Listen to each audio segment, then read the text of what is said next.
Fourth talk, delivered by me on December the 12th, 1930, at a meeting of a newly formed group to which were again admitted the members of the so-called Orage group. The place was crowded in the extreme. I want, before beginning to expound the quintessence of this fourth talk of mine, to describe, and even if possible with real picturing, several events which took place then among the members of this Orage group, after I proposed to them to sign the receipt obligation mentioned in a previous chapter. I want to describe these events and the different consequences deriving from them, which unexpectedly engendered even for myself very profitably arranged circumstances, chiefly because, throwing a real and not a puffing light on it, as in the habit regarding everything American, one might give for the inner sight of every reader a very good picture for the understanding of how strongly is developed in these Americans, considered all over the earth among contemporary people as the most cultured, the feeling which is called herd instinct,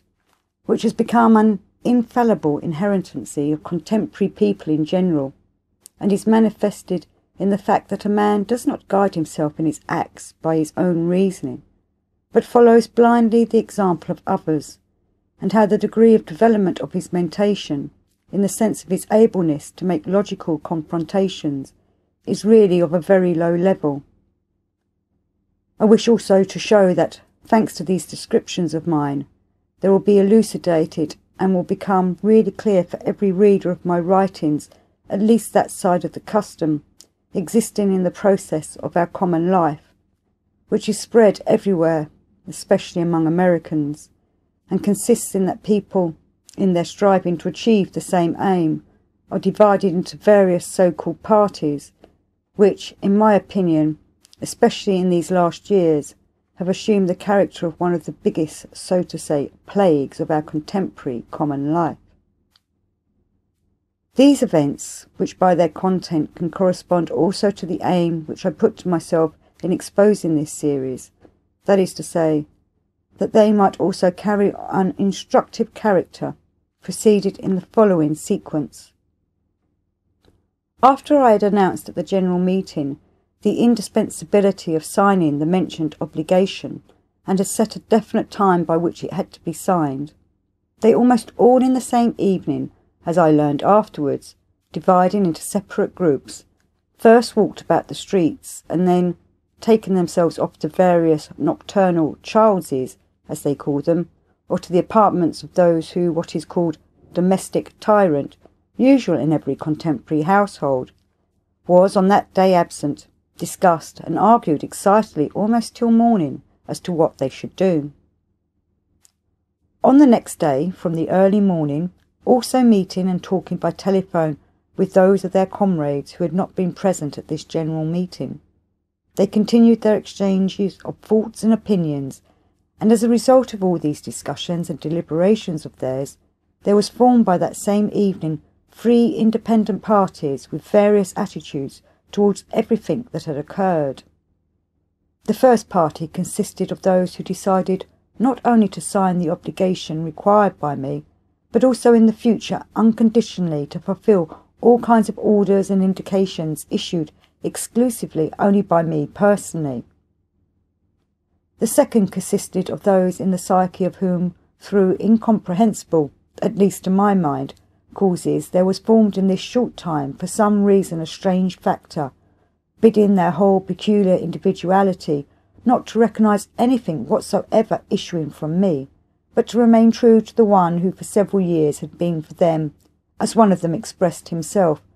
not only teacher and mentor, but also, as it were, their own loving father, that is to say, Mr. Orage. The third party consisted of those who postponed their decision, awaiting the reply to the telegram they had sent to Mr. Orage asking what they should do. All of those who joined the first party had, to the last man, signed the obligation before the appointed time was up. In the psyche of those composing the second party, as it subsequently became clear, The mentioned strange factor progressively increased in its force up to the moment when the time appointed for the signing of the obligation had elapsed, and reached such a point that every one of them, in his, so to say, belligerent animation and fury in the fight with me, would have gone a dozen better than the famous ancient Belshazzarians protecting their idol Tansatrata from the devils specially sent to them from hell. And as regards those of my charming, dainty American followers of my ideas, who then made up the third party, it is just they who have shown and proved the degree of contemporary development of the logical mentation of people of their grouping, which is considered in contemporary life everywhere on earth as one of the most civilized.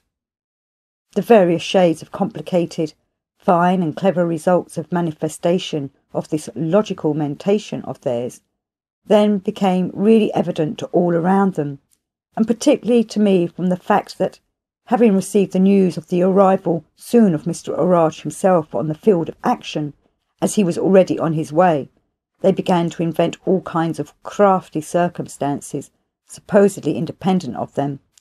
and began to bring these ideally well invented circumstances of theirs to the attention of my poor secretary, and did this moreover, not themselves, but through others by telephone.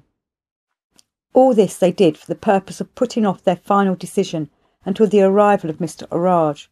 preparing thus at all events a respectable justification for not signing the obligation at the proper time.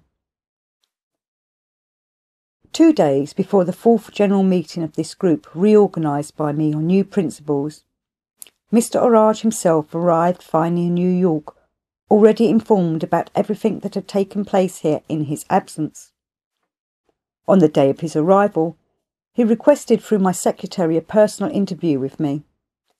I confess that I did not expect this because, as it was known to me, many of the members of the group had written to him about all that had happened here, and particularly, of course, about my reiterated, not very flattering opinion of him. At first, I wanted to answer to his request that I could meet him with pleasure as an old friend, but on one express condition,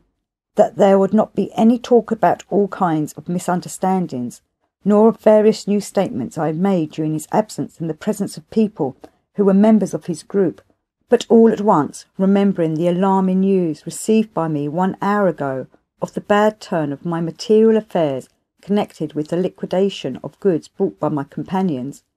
I decided to delay the answer in order to think it over well, because at the same time a thought germinated in me. Would it not be possible to use such a request to me for my aims, considering that my prime decision not to utilise the members of this group for the actualisation of the purpose of this trip of mine had by this time already been changed in consequence of the manifestations of some of them, manifestations quite intolerable and unworthy of people who had already been for several years in contact with my ideas,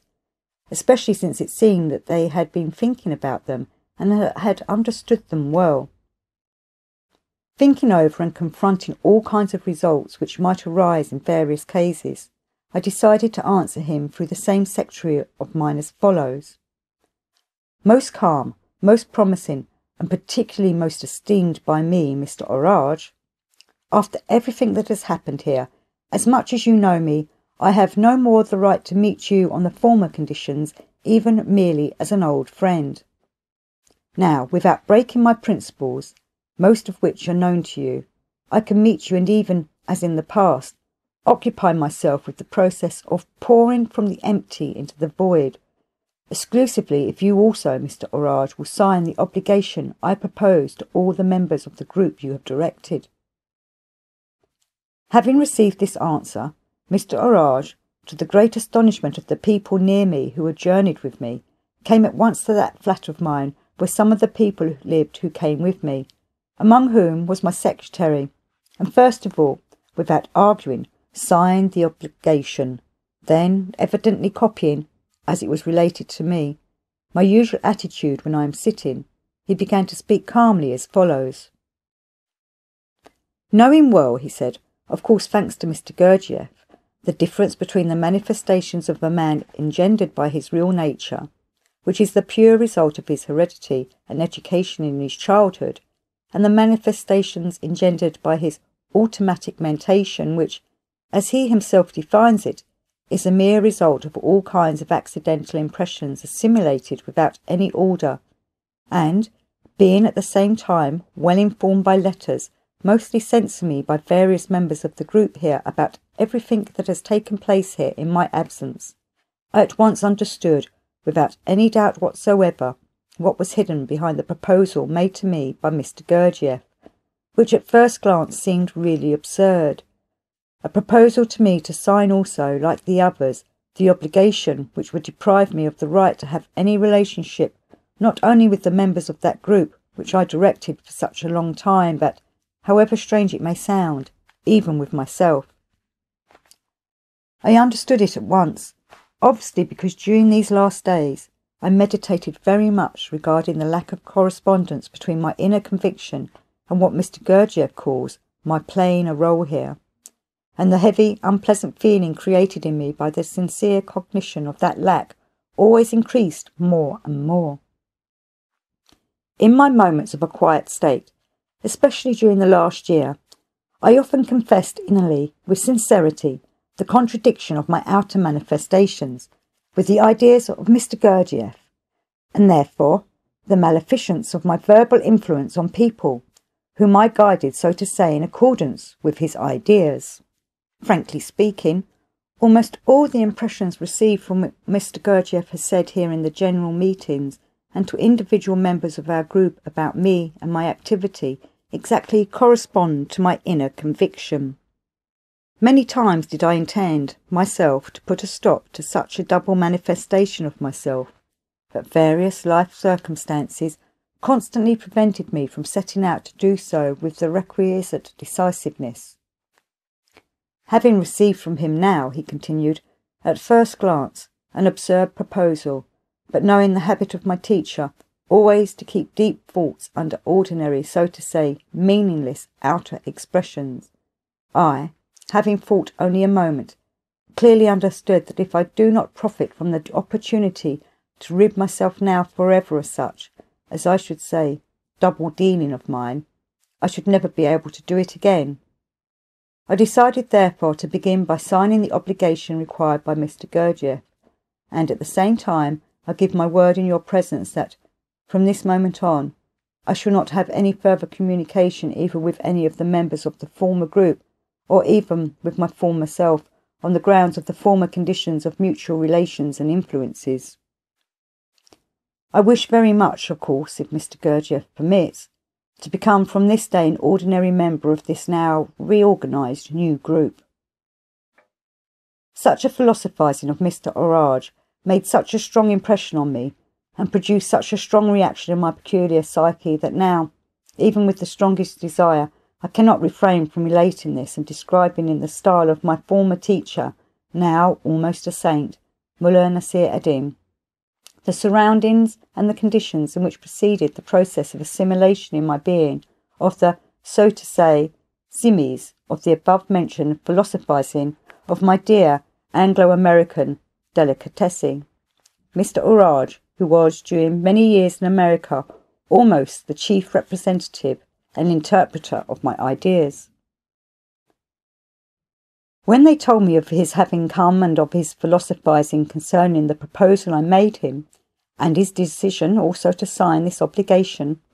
I was in the kitchen preparing the, so to say, gravity centre dish, as it is called by my drones, which I did every day during my stay in New York, for the purpose chiefly of having some physical exercise, devoting each day, moreover, to the preparation of a new national dish of some one of the peoples inhabiting all continents. That day I was preparing the favourite dish of the people inhabiting the space between China and Russian Turkestan. At the moment when there was reported to me the arrival of Mr. Orage and of his fine philosophical deliberations, I was beating the yolks of eggs with cinnamon and poppadori. And when the outer sounding of certain of the sentences used by him began to be perceived in me, nobody knows why, right in the centre between the two hemispheres of the brain, in all that totality of the functioning of my organism, which in general engenders in man feeling, there gradually began a process similar to the experiencing of a feeling called a touchy emotion. And I suddenly, without any consideration, instead of a pinch of ginger, dumped into the casserole with the left hand the whole supply in the kitchen of powdered cayenne powder, an action which is not at all proper to me during a, for me, sacred ritual as the composition and preparation for obtaining a corresponding symphonic taste of some dish which has existed on the earth since olden times. And, swinging my right arm in rhythm with all my force, dealt a blow on the back to my poor secretary of music, who was there in the kitchen washing dishes, and then flung myself into my room, fell on the sofa, and burying my head in the cushions, which, by the way, were half moth-eaten, began to sob with bitter tears. I continued to sob, of course with no reasonable motive, but only seized by the fully possessing me, and, by inertia continuing, mentioned feeling of emotion, until my friend the doctor, who had accompanied me to America, having by chance noticed the beginning of a psychic state as yet unknown to him, came into the room with a big bottle of Scotch whisky, specially made for Americans. After I had swallowed this medical remedy of his, though physically I calmed down a little, the twitching which had begun in the left half of my body continued until supper time, namely until the moment when I and all the people who were with me were compelled, for lack of any other food, to eat the dish I had so immoderately peppered. What experience began in me, and what results settled in my consciousness from the associations proceeding in my mentation, thanks to this immoderately peppered dish, I shall not describe in this place of my writings,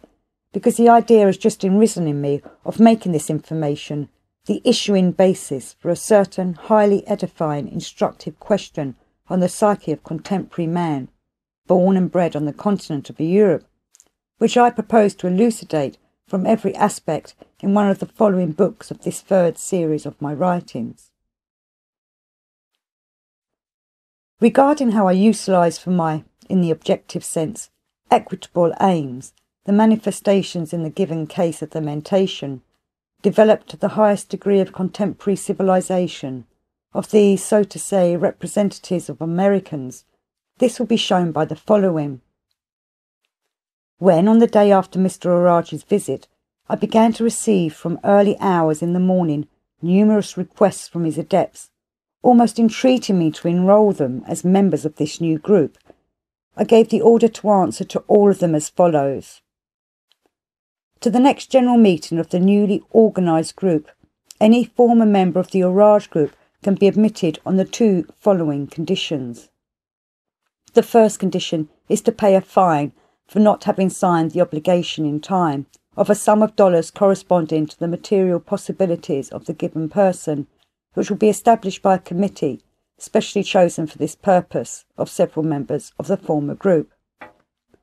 The second condition is that all those who have fulfilled the first condition, that is, the immediate payment of the fine imposed on them, which will not in any circumstances be returned, will be enrolled for the time being only as candidates for the new group, and only after a certain established term will it be decided, depending on the fulfilment or non-fulfilment by them of subsequent conditions, who is worthy to remain in the group as a full member and who is unconditionally to leave the group. On the same day, a committee was formed by my choice of 4 members who, together with me, established 7 gradations of fines. The first and highest fine was fixed at the sum of $3,648, the second at $1,824, the third at $912, the fourth at $456, the fifth at $228, the sixth at $114, and the last and lowest at $57. To the sum total of these fines were added the charges which I fixed for shorthand copies of the talks I delivered at the first 3 meetings of the new exoteric group, to those who had been absent, indispensable for the understanding of my subsequent talks, from the first group, that is to say, those who unconditionally signed the obligation, $10, from those who belonged to the second group, that is to say, who did not recognise anything whatsoever issuing from me, $40, and those who had belonged to the third group, that is, those who decided to await the arrival of Mr. Orage, $20. All that made a total of $113,000, which sum I divided into 2 equal parts, one of which I kept myself, and the other for the beginning of the formation of a fund for mutual aid to the materially needy members of this first exoteric group, organised by me, a group for collective self-perfecting with a programme drawn up already in exact accordance with my ideas. Thus my delivery of the said fourth talk, the summarised contents of which I now wish to cite, took place this time in the presence of Mr. Orage himself, and of several of his former, so to say, first-rank defenders now sitting, of course, with towels between their legs, and facial expressions of unchangeable plasto-oleaginous traits. That evening, after the demonstration of the music usually composed the day before, and after the performance, according to the established custom, by my Secretary of Music, and at the choice and wish of the majority present, of 2 pieces of the former series of my music, I began thus. According to all kinds of historical data, and to sane, logical human mentation, man, as compared to the other external forms of life arising and existing on earth, both by bodily organisation as well as the degree of complexity of the form of functioning of his psyche for every kind of perceiving and manifestation, ought to be, among these other external forms of life, really supreme and, so to say, directive in respect of regulating the correctness of ordinary life, as well as in respect of giving indications for the worthy justification of the sense and aim of his existence in the process of the actualisation of what is foreordained by our common Father.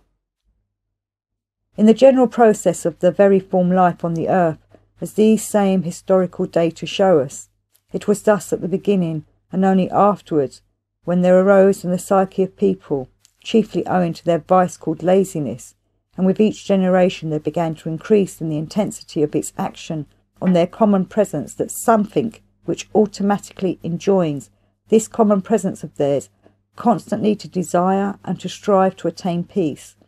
From then on, with the increasing in man of the intensity of the action of this fundamental evil of theirs,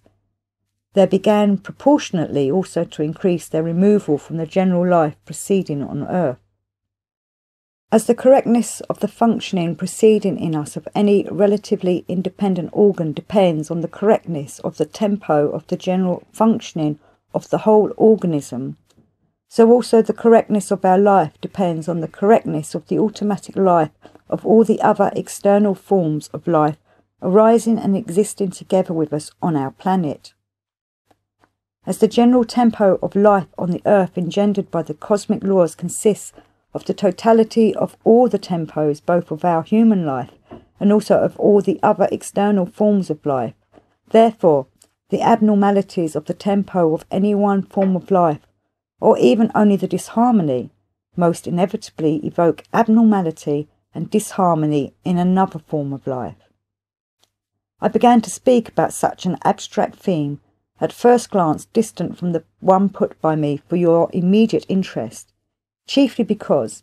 wishing today to explain to you the method of one, so to say, cardinal exercise for the conscious crystallization in you of the first of the 7 psychic data, inherent only in man, I wish to give you the information about such an aspect of the objective truth for the precise and broad understanding of which it is indispensable to make such a digression of general character. I consider it important and for you very useful to note that such an aspect of objective truth in the process of human life was always, since ancient times on earth, one of the fundamental secrets of initiates of all epochs and ranks, and the knowledge of it, as it is already established, might contribute by itself to increase the intensity of assimilation of the results deriving from this first, as well as other similar exercises. I wish to explain to you just about the totality of cosmic substances and properties inherent to the totality which, not only in our human life, but also in the other external forms of life, is the chief actualizing factor, and which, being the second substantial food, is nothing other than the air we breathe. The air from which are eliminated the elements necessary for our life, to be transformed afterwards in our organism into other cosmic substances for the needs of the general universal actualization. Like every definite cosmic concentration, is composed of two kinds of active elements with two properties, quite contradictory in their totality. One kind of active element has a subjective process of evolutionary striving, and the other of involutionary. The air, like every definite cosmic concentration, formed owing to all kinds of common cosmic laws and to various ensuing secondary laws, depending upon the position and the reciprocal action, as in the given case of our planet, with the other large cosmic concentrations of the totality of substances, acquires and possesses a multitude of specific particularities. From among this multitude of particularities, we, for the present case, must know about that one which since long ago has, in the process of human life, always been one of the chief secrets of all ranks of initiates of all epochs. This particularity is that